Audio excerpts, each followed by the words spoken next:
Olá a todos, bem-vindos a mais uma Verdade sobre o Vinho, hoje sobre a região do Alentejo, e está aqui comigo um grande amigo, Filipe Zivinato Pinto. Estudámos juntos em agronomia, onde tirámos engenharia agroindustrial e onde nos tornámos enólogos. A nossa amizade já vem de mais longe. Ele é um cascalense e fizemos o liceu juntos, mas é um cascalense com as raízes bem profundas no Alentejo. E é produtor, é enólogo em várias casas, e vem hoje falar de uma das suas paixões, que é esta região do Alentejo. Filipe, de onde é que vem a tua paixão pelo vinho? A minha paixão pelo vinho, olha, não vem desde o início da minha vida, vem mais tarde, durante o período que estava a estudar, precisamente na altura que estudávamos juntos. Eu tenho esta origem alentejana, não é? Sempre acompanhei a agricultura muito no Alentejo. Sou agricultor, não sou produtor de vinho hoje em dia, como tu me disseste, mas sou agricultor, portanto faço vinhos para várias casas. E começou durante o Instituto Superior de Agronomia, em que começámos a fazer estágios, começou a haver uma aproximação muito grande com a indústria do vinho e foi cativante desde o princípio. Foi onde encontrei, de facto, o meu desígnio e vontade de fazer alguma coisa. E o que é para ti a região do Alentejo? A região do Alentejo é, como tu sabes, tu fazes vinhos em várias regiões também, eu também faço, acabamos por nos envolver com todas, acabamos por nos envolver dentro da cultura de todas. As nossas paixonetas. Por todas. O Alentejo tem esta componente emocional um bocadinho mais aprofundada pelo facto de ter raízes de lá, não é? O meu pai era do Alentejo, acompanhei a agricultura desde novo no Alentejo, faço agricultura atualmente no Alentejo, faço vinhos no Alentejo há 19 vindimas. Acho uma região incrível do ponto de vista da consistência e da qualidade. Acho que é uma região que envolve todos os vinhos num denominador comum que os liga, que se calhar se tivéssemos que designar uma palavra é o calor, mas que depois há uma diversidade enorme de estilos de vinho que são caracterizados por fatores, principalmente fatores naturais, onde podemos ver desde do sul, do calor do sul, e temos vários tipos de vinhos que aí se produzem, desde solos magros, de xistos, de encostas em Mértola, a solos mais fortes de planície e em Beja, e depois à medida que subimos temos as serras, temos as diferentes cotas, as diferentes altitudes, temos o interior, temos o litoral, e isto faz vinhos mudarem desta espinha dorsal comum que é o calor, para vinhos mais opulentos, mais concentrados, para vinhos mais frescos, mais elegantes, e há uma diversidade enorme de estilos, que se juntarmos o fator humano e a diferença como cada um gera as suas explorações, e depois dá uma multiplicidade enorme de vinhos e uma riqueza enorme de região. O Filipe já estragou o meu alinhamento todo e já estamos a falar da quarta ou quinta pergunta, por isso vamos a ela. Atacamos já por aí. O Alentejo tem uma dimensão tão grande, ela está longe de ser o maior produtor de vinhos do país, não é? Mas tem uma dimensão tão grande que ela por si só são para aí 4 ou 5 regiões dentro dela. Ainda existem denominações de origem controlada no Alentejo, que no fundo estão mais ou menos fixadas nas sub-regiões. Vamos a cada uma delas. Se calhar há a mais emblemática e que no fundo está mais mediática hoje, que é Porto Alegre, não é? Que marca pela diferença de estar numa serra. Certo. Sabes que eu acabo por estar muito ligado ao sul, que é uma zona que não tem denominação de origem. Curiosamente, houve várias pretensões de a tornarem a denominação de origem. A denominação de origem, se não me engano, foi criada muito recentemente, as denominações de origem, em 1988, se não me engano. Por aí. É muito recente. Acabaram por haver várias, principalmente o setor cooperativo acabou por adotar a designação por uma questão até de posicionamento do portfólio, e ainda hoje vemos que é isso que acontece, ou seja, o setor cooperativo e alguns privados mais antigos também o fazem, portanto metem os vinhos regionais e depois os vinhos DOCs no posicionamento, e essa designação ajuda-os a posicionar, independentemente depois das questões legais que está associada a estas designações, não é? A questão das castas, a questão a limitação geográfica. A limitação geográfica é a principal, claro. Não é? a questão dos limites de produção, não é? E achas que estas denominações de origem, sei lá, Porto Alegre, não há dúvida que é diferente de todas as outras, mas Borba, Vidigueira, elas têm mesmo diferentes entre si? Ou... Acho que claramente. Mas são os solos, é o clima? Na tua opinião, o que é que... Acho que é a influência dos solos, do clima, a influência das serras. Nessa zona do Alentejo, acho que esse é o fator preponderante. Agora, depois temos todas as outras regiões que alargaram muito os estilos de vinho e que não estão englobadas nestas, não é? Sim, se falarmos, quer dizer, se falarmos do sul do Alentejo, o sul, ou seja, o que está abaixo de Beja. Que é todos os últimos 20 anos de novos produtores, não é? Crescimento, não é? Portanto, o sul é um que penso, como penso no litoral. E só aqui enriquece ainda mais a tipologia de vinhos que se faz no Alentejo. Portanto, hoje em dia nós não podemos dizer que há um estilo de vinho do Alentejo, porque estes climas do sul, do mar, da serra, modificam tanto o estilo que quer dizer que há vinhos que se calhar até nem parecem... É difícil de encontrar um denominador comum quando o procuramos, enquanto falamos de calor, mas quando falamos de um vinho que é produzido na vidigueira a uma determinada temperatura e depois vamos para a costa e temos menos 10, às vezes menos 15 graus no mesmo dia, na mesma hora, é evidente que o vinho, ou nas serras, é evidente que os vinhos vão ser completamente diferentes. Isso enriquece muito a região. E acaba por dar estilos completamente diferentes, de facto. É uma diversidade. Se introduzimos então o fator casta, mais ainda, não é? Mais se multiplica a diversidade. E o fator importante também, o fator produtividade, não é? O tipo de solos introduz um fator produtividade, independentemente das práticas humanas, que também interferem, que tem muito a ver com o perfil. Se nós produzimos um vinho com 5 ou 6 toneladas por hectare, é completamente diferente de produzirmos um vinho com 12 toneladas por hectare. E faz estilos de vinhos diferentes. E o Alentejo presta-se a isso, não é? E o Alentejo presta-se muito a isso. E já lá vamos. Mas nem sempre foi assim, ou seja, nem sempre houve tanta vinha como há agora no sul do Alentejo e não havia na costa, fundo junto ao mar. Exatamente. Como é que o Alentejo, qual é a história do vinho no Alentejo? Olha, a história do vinho, não me convidaste por historiador, porque sabes bem que não sou. Sabes bem que não sou, mas acabo de fazer as minhas pesquisas, que competem-nos também, e sabemos que os dados arqueológicos, que nem os precisamos deles para perceber que estiveram lá, porque há muitas práticas, o vinho de talha, os vinhos das ânforas, que remontam ainda ao dia de hoje, e utilizam-se essas práticas ainda de hoje, mas que nos remete para os romanos. É uma região com altos e baixos, muitos altos e baixos ao longo da sua história. Temos depois os muçulmanos, que por questões de ideologia religiosa é um ponto de queda dos vinhos alentejanos. Depois crescem muito até ao século XVI, crescem muito e desenvolvem-se muito os vinhos, para depois no tempo do Marquês de Pombal haver outro declínio, porque favorece muito as regiões do Douro, etc. Temos depois o século XVIII, o século XIX, que são as guerras, são as filoxeras que afetaram o país todo. Temos depois aquilo que é mais próximo de nós no século passado, que é onde há uma grande ocorrência de situações onde claramente o Estado Novo, a campanha cerealífera, ou seja, Portugal torna-se o celeiro, o Alentejo torna-se o celeiro de Portugal e faz com que a produção de uva seja em pequenas corelas, pequenas zonas limítrofes, perto das aldeias, muito para consumo. E depois as adegas, a Nacional de Vinho e as adegas cooperativas, as primeiras organizações que se verificaram, que tiveram um impulso muito grande no desenvolvimento e na organização da produção.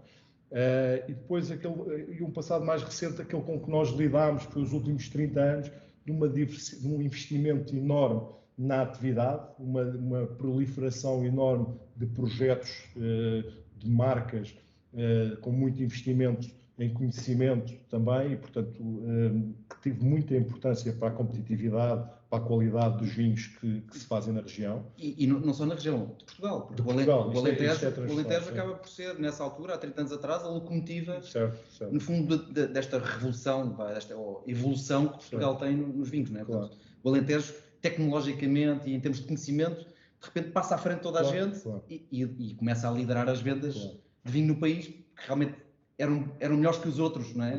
Nessa altura. É uma região muito consistente e depois com esse investimento todo. Nós beneficiámos, a nossa geração, eu acho que beneficiou muito desse momento. Foi um momento de grande desenvolvimento. Há os críticos que dizem que se foi longe demais, é uma confusão de marcas, é verdade, mas é uma balança de dois pratos, ou seja, trouxe muito desenvolvimento, muito conhecimento, os vinhos melhoraram muitíssimo em relação ao que se fazia. É verdade que o consumidor também se baralha com tanta marca, mas é sempre bem servido, não é? E a bom preço, e portanto traz coisas boas e traz coisas más. Acho que mais recentemente há um efeito um bocadinho contrário, ou seja, sente-se que há uma concentração da produção, ou seja, alguns produtores, fora o setor cooperativo, aos privados que estão a crescer, alguns privados que estão a crescer muito, e alguns privados mais pequenos que perceberam que não têm vocação comercial, não têm, e que começam a largar algumas marcas que faziam, mas é uma região que sustenta, do ponto de vista produtivo, a produção de uva e a produção de vinho, ou seja, para vender a granel, sustenta a atividade. Ou seja, a viticultura é uma forma viável exatamente. Isso é o que mantém a região, e que é importante para a região é a viticultura ser sustentável. Portanto, estes viticultores continuam a trabalhar, as uvas decentemente remuneradas, e a viabilizar a atividade. E agora uma pergunta só para te tramar. Então, e porquê é que não és produtor de uva no Alentejo ainda? Eu sei que estás noutras culturas. Olha, não tem muito a ver, mas não tem. Eu é uma proteção aos teus clientes.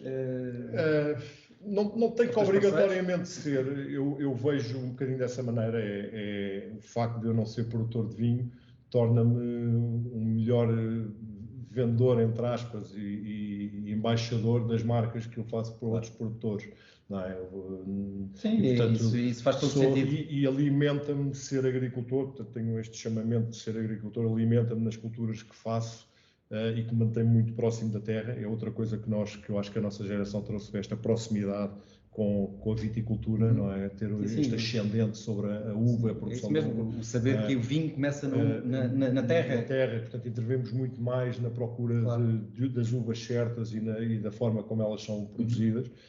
E muito menos em adega. Claro que a adega nós dominamos, ou tentamos dominar, mas eu acho que é isso que retrata muito a nossa geração comparativamente com a anterior. Não é uma melhor que a outra, mas é um processo, é uma evolução. E portanto há este ascendente, e isso aproxima muito, de facto de ser agricultor, aproxima muito da terra, e em todos os projetos que eu faço procuro isso mesmo, aproximar-me da produção primária, porque acho que aí é que se fazem os vinhos. É verdade. Estávamos a falar do passado da região. Como é que vês o Alentejo vitícola agora e o que achas que vai acontecer daqui para a frente?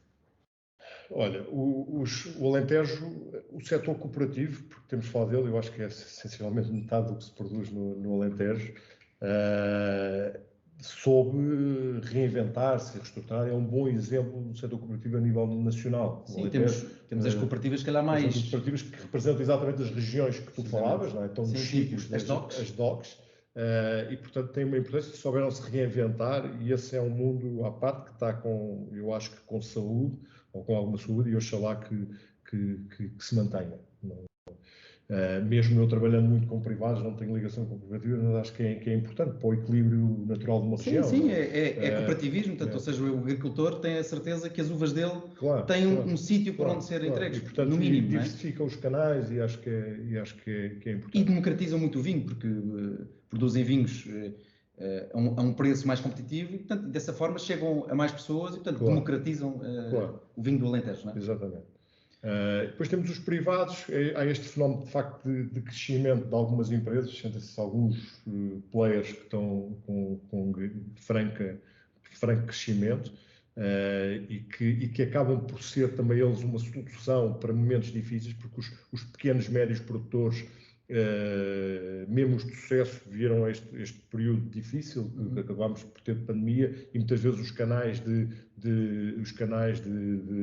dos canais alimentares, grandes superfícies, mesmo para exportação, acabaram por ser uma solução, e muitas vezes estes pequenos a médios não estão nesses canais, e os grandes acabam por ser. Portanto, isto está tudo ligado, e a forma como isto está ligado é o que mantém a região. E é importantíssimo, os médios, os pequenos, são os que dão a imagem, a cara de qualidade à região, que é fundamental manter, e o posicionamento da região. Acho que é fundamental manter o posicionamento, a valorização, portanto, não desvalorizar. Vejo regiões até fora, por exemplo, a região de Lisboa, com um crescimento de valorização que eu acho que até é superior ao Alentejo. Não quer dizer que esteja acima, mas o crescimento... Não, em velocidade. A nível da valorização da uva, e o Alentejo tem estado ali, sempre esteve acima das outras regiões, mas tem estado numa fase um bocadinho mais estacionária. Portanto, é fundamental não desprezar isso, e a valorização da região enquanto vinhos é fundamental, e investir em bons projetos. Depois há esta ligação que é inevitável e incontornável, que é o fator de sustentabilidade, o fator ambiental, que eu acho que é crucial, faz parte dos tempos que correm. Acho que não necessitamos de nos mergulhar em regras e desígnios e designações de determinadas tipologias de produção, para respeitarmos respeitar a nossa terra. Ou seja, acho que o Alentejo tem um ecossistema único de produção de vinhos no mundo, que é esta tipologia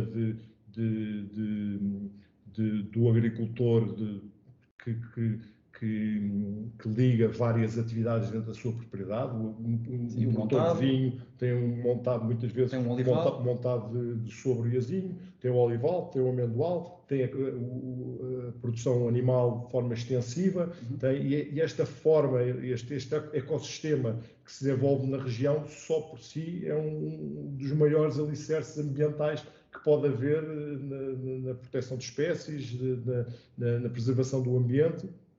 E, portanto, tudo isto pode e deve ser feito com viabilidade, com sustentabilidade,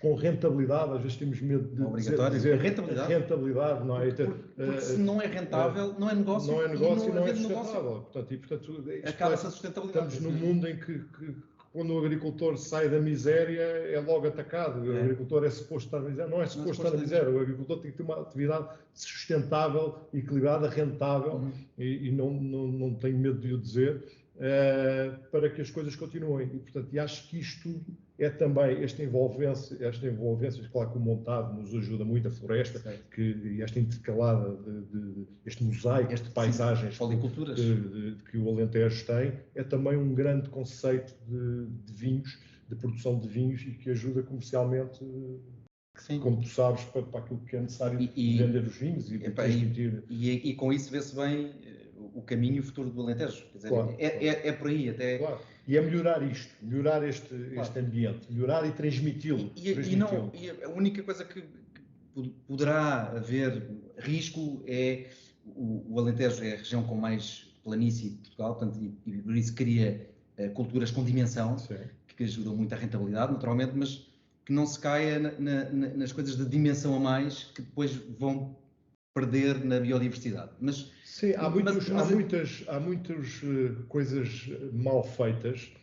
Acho que há também muitas bem feitas. E quando se ataca uma cultura, por exemplo, que às vezes são alvo, há culturas que são alvo, e quando se ataca uma cultura por inteiro, quando se ataca uma cultura por inteiro, corre-se grandes riscos e perde-se os aliados, que são as pessoas que fazem bem essa cultura.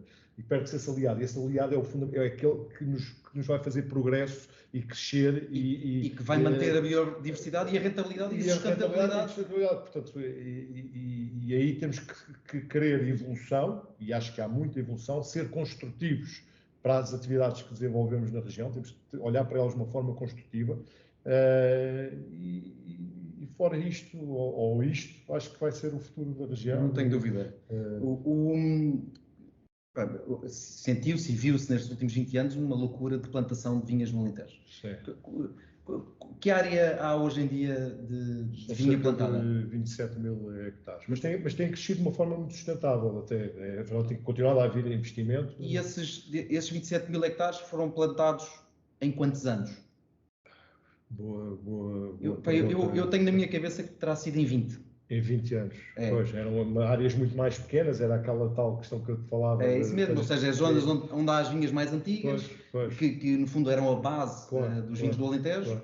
E depois todas as novidades vieram a seguir. Uma viticultura moderna, bem acompanhada, e isso corresponde foi o investimento que se fez na região. Como é que está o sequeiro e o regadio na vinha? O Alentejo, eu lido muito com vinhas a sul e a rega é essencial. Claro que há anos mais frescos que nos aguentamos sem rega, mas é essencial para a manutenção do coberto e tudo mais. Portanto, e neste momento temos obras públicas que os agricultores pagam, como os alquevas desta vida. Sim. Que nos auxiliam nestas tarefas. Mas continua a haver vinhas de sequeiro, zonas mais frescas e produtores que continuam a investir em vinhas de sequeiro e com sucesso. É um chavão comercial ou é real? Uma vinha de sequeiro terá mais qualidade que uma vinha de regadio? Não. Depende dos anos. E das zonas também, não é? Nós somos às vezes queremos dar respostas concretas, mas depois vemos muitas realidades e sabemos que uma realidade num sítio não é uma realidade de outra. E às vezes não é preto no branco, não é? Eu dou um exemplo fácil, quer dizer, um solo arenoso, fraco em água, nunca vai dar uma vinha de sequeiro com uvas de qualidade, porque não consegue. Claro, porque, quer dizer, nós podemos falar de uma vinha de sequeiro com desenvolvimento, com folhagem, com saúde e com uma produtividade equilibrada para baixa, porque é mais fácil de construir um cacho com uma produtividade baixa de uma vinha não regada, e ter muita qualidade, como podemos falar de vinhas raquíticas que não desenvolvem uva, não amadurecem e portanto, como podemos falar de vinhas com alguma produtividade e com regadio, que dão vinhos incríveis, não é? E nós vemos isso. Claro que podemos nos defender em conceitos que também a geração anterior nossa os defendia, quer dizer, se fizermos uma monda de cacho e delimitarmos uma produção a 5 toneladas por hectare, claro, é mais fácil ter qualidade, mas não é isso que nos compete. Nós compete-nos é saber que vinhas é que nós devemos ter e que nível de produtividade é que devemos ter nessas vinhas para fazer cada tipo de vinho. Não é? Para tornar aquela vinha sustentável do ponto de vista comercial ou do ponto de vista financeiro, não é? Exatamente. Porque nós podemos estar muito bem a produzir uvas a 10 toneladas hectare, que são os vinhos dos 5 euros, claro, não é? Claro, e que são vinhos que tu defines o perfil principalmente por essa questão de produtividade, porque são vinhos as pessoas não têm já, estamos numa época que as pessoas não gostam de vinhos pesados, excessivamente concentrados e cansativos, e o fator produtividade introduz-nos um perfil mais ligeiro, leve, que se adapta muito ao estilo que hoje em dia comercialmente tem sucesso. Vinhos mais simples, no bom sentido. Sim. A palavra é simplicidade no bom sentido. Para não dizer simples, vinhos menos complicados. Menos complicados. Sim, quando começamos a aumentar a concentração, a aumentar o sabor, depois metemos umas barricas em cima, ainda complica mais. Ainda complica mais. E às vezes temos que nos manter pela simplicidade das coisas, não é? E nós estamos num momento da nossa história também que estamos relaxados em relação a assumirmos essa simplicidade, não é? E é um bom momento, porque assumimos as nossas castas nunca tiveram tão bem como anteriormente, e as práticas, e há uma confiança geral na produção de vinho que não havia, e a forma como os nossos vinhos se afirmam pelo mundo todo dá um acréscimo também de confiança, não é? Sem dúvida. Falta falarmos das castas, o Alentejo, com a hegemonia que no fundo que trouxe há 20 anos atrás, plantou-se tudo, não é? Certo. Plantou-se tudo e verificou-se que há castas que não são portuguesas que se tornam melhores neste clima ou neste terroir do que nas suas regiões de origem. O que é que vês, no fundo, nas tuas mãos, o que passa pelas tuas mãos? Quais são as castas que te animam e quais são aquelas castas que o mercado vai querer e que serão, se calhar, o futuro? É uma temática difícil, por isso tudo que dizes. Quer dizer, eu, por um lado, adoro o conceito de simplificar, de fazer bem aquilo que sabemos fazer. Nós concorremos, por um lado, aquilo que nos distingue, temos um leque enorme de castas nacionais. É isso que, pelo mundo todo, e tem sido feito um trabalho incrível na manutenção dessas castas, mas, por outro lado, nós, tecnicamente, é muito mais difícil, até com a irregularidade das nossas condições meteorológicas, trabalhar bem 20 castas, comparativamente com o resto do mundo que trabalha 3 ou 4 todos os anos, e que sabem naquela parcela o momento exato de apanhar, tudo certo. É muito mais difícil fazer, dá o caráter que têm os vinhos portugueses, mas pode contribuir para alguma inconsistência de alguns vinhos.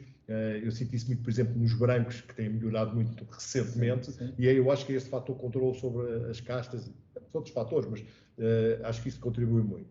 Tivemos um momento, claramente, que assumimos como as castas tradicionais, os aragoneses, as trincadeiras, os alfrecheiros, as tintas escaiadas,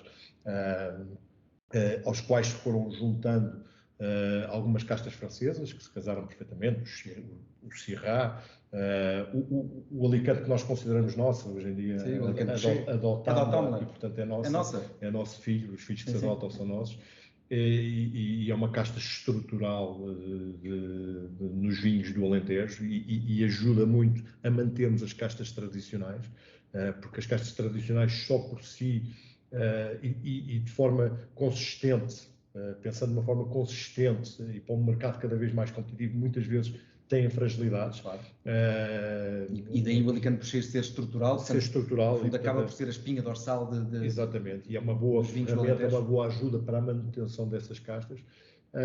E depois as que vão entrando, aquelas que vão entrando de outras regiões que as trazemos também e que estamos e com sucesso. O Alentejo adota qualquer casta se dá bem, vamos ser reais. Qualquer casta se dá bem no Alentejo, é uma grande região. Até porque até porque a viticultura é uma viticultura das mais avançadas do país, portanto, se a casta entra e precisa de alguma coisa, o viticultor atua sobre ela e, portanto, atua com a tecnologia que tem, com a sabedoria que tem, não é? Mas é mais a nível da questão do conceito, quer dizer, porque tem entrado as tourigas nacionais, fazem tourigas nacionais belíssimas no Alentejo cada vez mais, a touriga franca, nas brancas tem entrado Viozinhos, tem entrado Arinto. O Arinto entrou e é considerado também uma casta, mas é uma casta nacional hoje em dia e, portanto, está para ficar e ajudou imenso os antovados, os roupeiros. Que não tinham acidez. Que faltava acidez e, portanto, e aí até nas brancas é mais fácil ser organizado porque o naipe de casta está mais reduzido. É mais curto. Mesmo que haja espaço para experimentação. Eu digo que experimentação acho que é importante, mas não de expressão. E acho que é importante fazer bem algumas. Nas tintas, claro que depois há muitas castas e é difícil manter conceitos assentes em castas por causa dessa dispersão toda. Portanto, eu acho que devia haver uma simplificação que cada produtor deve olhar ele próprio para si mesmo e tentar apostar nessa simplificação de castas e optar mesmo naquelas que se dando bem e que se adaptando bem ao estilo de vinho alentejano, de forma genuína, não é? Porque hoje em dia esta palavra também tem muita importância, não é? A genuinidade do vinho alentejano e procurá-lo e manter isso ao longo do tempo. O Alentejo ainda mantém a sua vendas em Portugal, portanto, eu acho que já terá perdido os 40% de cota de mercado, deve andar se calhar mais perto dos 35% dos 40%. Depois vem os verdes e o Douro. A Península de Setúbal também. A Península de Setúbal agora está cada vez mais forte. Lisboa está a começar a ganhar algum espaço em Portugal. Olhando agora para o lado comercial de mercado, como é que vês o futuro da região? Mais virado para a exportação ou muito focado no mercado nacional, como teve até agora? Qual é o caminho que vês de sucesso para o Alentejo? O caminho é incerto, o mundo está incerto. Claramente que a exportação é um canal preferencial, porque tem alimentado recentemente muito do consumo de vinho, mas temos que olhar para o consumo interno, não é? E para consumir o que é nosso. Nós continuamos a consumir os vinhos portugueses, é uma vantagem que nós temos, como normalmente os países produtores têm. Claro. Somos um bocadinho chauvinistas. e acho que ainda bem, é um bom exemplo, mas é um bairrismo saudável. Mas temos que continuar. A exportação é um canal incontornável, incontornável, e portanto para dar dimensão àquilo que é importante também ter alguma dimensão, não mantendo nichos, mantendo pequenas produções que são fundamentais, mas acho que a exportação continua a ser um grande alicerce. Há algum vinho ou alguma vindima que te marcou? Tu também fazes outras regiões, sim. para além do Alentejo. Alguma vindima que te marcou a dizer, pá, este ano no Alentejo, ou esta casta no Alentejo, pá, isto bate tudo, algum sentimento assim mais profundo em relação... É tanta coisa, não é? São várias. Eu perco um bocadinho. Por acaso tenho que começar a fazer relatórios de vindima, uma coisa que eu me tenho apercebido cada vez mais, fazer relatórios, porque nós próprios temos a mania de até nos ligarmos, o nosso calendário pessoal reporta às vindimas, não é? Eu um dia caí de uma cuba de vinho, parti uma vértebra e sei qual foi a vindima, sei qual foi aquela. E acaba por, como os meus filhos nasceram em determinadas vindimas, que eu sei, portanto o nosso calendário está muito associado a vindimas. E eu tenho que fazer um relatório, todas as vindimas têm que fazer um relatório para a caracterizar, e não tenho feito isto, mas acho que é um exercício muito importante, precisamente para isto, para sabermos aquelas que nos marcam mais e depois fazermos um follow-up de forma consistente ao longo do tempo. De facto, há vindimas especiais. Não é? Há vindimas até porque o Alentejo, e se calhar o ano passado é um bom ano de dar este comparativo.